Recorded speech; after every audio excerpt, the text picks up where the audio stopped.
کبر، تکبر، فخر، غرور دا ټول په یو معنی راځي. او خود پسندي، اعجاب خود پسندي ته وي چې انسان صرف د خپل ځان سره غمي او خپل ځان ته داسې په اوچت نظر ګوري چې یعنې زه څوک یم. نه تکبر شروع کېږي دغه ځینې چې کله انسان ځان ته په غټ نظر ګوري، او کله چې ځان ته انسان په اوچت نظر کتو نو دا مخامخ سړی به ورته لازم سپک ښکاري چې زه پلانی یم، د پلاني زوی یم، پلانی فن ماله راځي، دومره مال ما سره دی، یا په ښایست کې یا په زور کې، او ځان ته په یو نظر ګوري نو دې سړي کې تکبر راځي. دا د تکبر شروعات دي چې کله انسان ځان ته په غټ نظر کتو، او کوم انسان چې ځان کمزوری ګڼي او په ځان کې عجزي پیدا کړي او مخامخ سړی د ځان نه ښه ګڼي، په دې انسان کې تکبر نه راځي. او دا خبره موږ مخکې په ډېرو درسونو کې کړې چې د مؤمن طریقه دا ده چې دی کشر ویني نو دا کشر زما نه ښه دی، ګناهونه یې کم دي، او چې مشر ویني دا مشر زما نه ښه دی، نیکیانې به ډېرې کړي. مؤمن کې دا صفت نه وي چې دی ځان لوی ګڼي په نورو باندې. نن به انشاءالله د تکبر او د غرور د دې په باره کې به خبرې کوو. مؤلف رحم الله چې کوم آیتونه راوړي دي هغه بیانو، کوم حدیثونه، او په هغې باندې چې کوم زیاتي او څو حدیثونه دي هغه به انشاءالله بیانو. الله سبحانه وتعالی دې موږ له د حق ویلو توفیق راکړي، او بیا دې به الله موږ له د عمل کولو توفیق راکړي. مؤلف رحم الله آیتونه راوړي مخکې، او بیا د هغې نه به دې حدیثونه راوړي. او بار بار موږ دا خبره کوو چې د مؤمن طریقه هم دغه ده چې دین به د کوم ځای نه اخلي؟ قرآن او د حدیث نه. نو د چا خبره چې د قرآن او حدیث سره برابر و، بس دغه خبره به مني، دغه خبره به منلی کېږي. او د چا خبره چې قرآن او حدیث خلاف و، کائن من کان، چې هر څوک دغه خبره به پرېږدو سره د ادب او د احترام. په دې مسله کې چې څومره آیتونه دي او څومره حدیثونه دي، کله چې یو مؤمن دغه حدیثونه او آیتونه واوري، والله العظیم د الله د عظمت په مخ کې دته ځان وړوکی ښکاره شي، او ځان ورته یو عجز او کمزور انسان ښکاره شي، او باقي د ناجزي پیدا شي. خو په شرط دی چې کله دا حدیثونه او دا آیتونه د زړه په غوږونو واوري. اولنی آیت مؤلف رحمه الله راوړی دی: اعوذ بالله من الشیطان الرجیم، بسم الله الرحمن الرحیم. تلك الدار الآخرة نجعلها للذين لا يريدون علوا في الأرض ولا فسادا. دا آیت دې لپاره راوړی چې آخرت هغه انسان ته ملاویږي چې په هغه کې تکبر نه وي. دې آیت کې الله وایي تلک الدار الآخرة، دغه کور د آخرت دی. نجعلها ورکوي موږ هغه کسانو ته، للذین هغه کسانو ته، لا یریدون علوا فی الارض، چې په ځمکه کې لویي نه کوي. دوی له الله د آخرت ته کور ورکوي. چې کله ته کې عجزي پیدا شوه، رب العالمین به تاله د آخرت ته کور درکوي. او که تکبر د پکې وي والعیاذ بالله، نو بیا د هغوی لپاره مې یو ځای تیار شوی. حدیث تفصیل مخې ته روان دی. نو کوم چې عجزه خلک دي او تواضع او انکساري پکې ده، هغوی له الله د جنت تیار کړی. او کم چې داسې سینې راویستې ګرځي او ځان ته سوي، نو د هغوی لپاره هم الله یو ځای تیار کړی. نه که ته دا غواړې چې آخرت ته کور ته میلاو شي، نو په ځمکه کې به لویي نه کوې. بیا دا خبره د فایدې لپاره یاد ساتئ چې تکبر په دوه قسمه، یو باطني بل ظاهري. لکه یو پټ تکبري، بل ښکاره تکبري.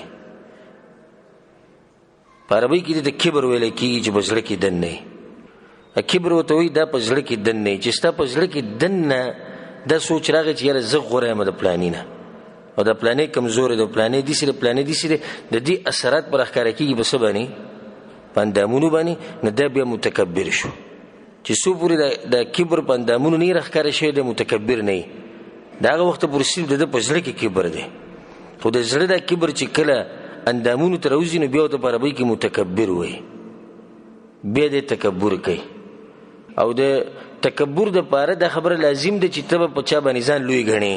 داسې کېدی نه شي چې یو سړی وایي چې زه متکبر یم خو په چا ځان لوی نه ګڼم. داسې کېدی شي چېرته؟ د تکبر د پاره دا خبره لازم ده چې ته به څوک سپک ګڼې. د هغې پورې په انسان کې تکبر نه وي راغلی او نشي راتلی چې څو پورې چاته په سپک نظر کتلی نه وي. نو چې کله تا یو انسان ته، یو کس ته تا په سپک نظر وکتو، نو بیا به په تا کې تکبر راشي. او داسې کېدی نه شي چې سړی چې ما کې تکبر دی خو څوک سپک نه ګڼم.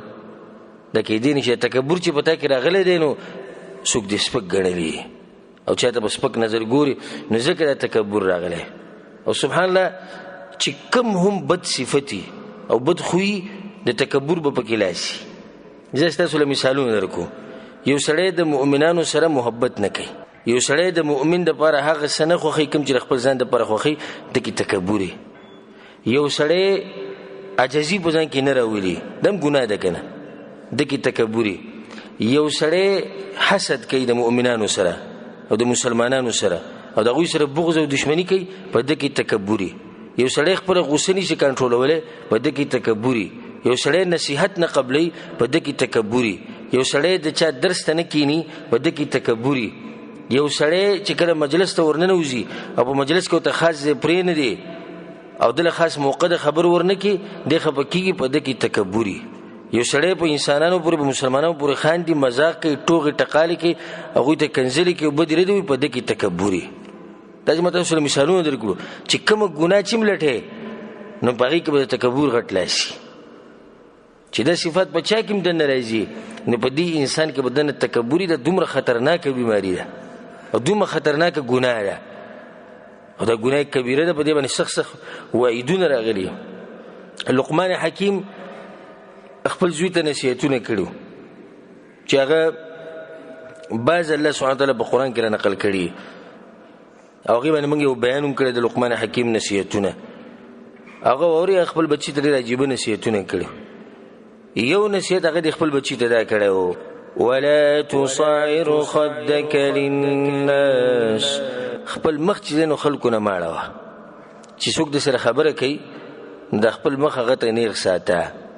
د تکبر او د کبرجن انسان یو نښه دا ده چې کله دته خبره کوي نو دې تا ته ګوري نه، تا نه به دا مخ اړی راړي او تا ته داسې ویل غواړي چې یعنې مړه زر کو خبره ختموه.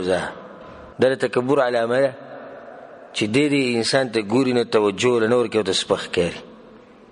نو دا یو تکبر دی. بیا ورته وایي ولا تمشي فی الارض مرحا. په ځمکه چې ګرځې نو په عاجزۍ سره ګرځه. ولې؟ إن الله لا يحب كل مختال فخور. دا الله یقینا هغه خلک نه خوښ کوم چې تکبر کوي او لویي کوي.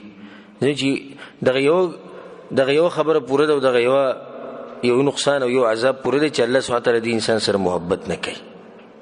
د چا کې چې تکبري د سره الله محبت نه کوي. الله سره ولې محبت نه کوي؟ انشاءالله دا په روان حدیثونو کې به دا تفصیل لازم چې ولې الله سبحانه وتعالی د انسان سره محبت نه کوي چې په هغې کې تکبري.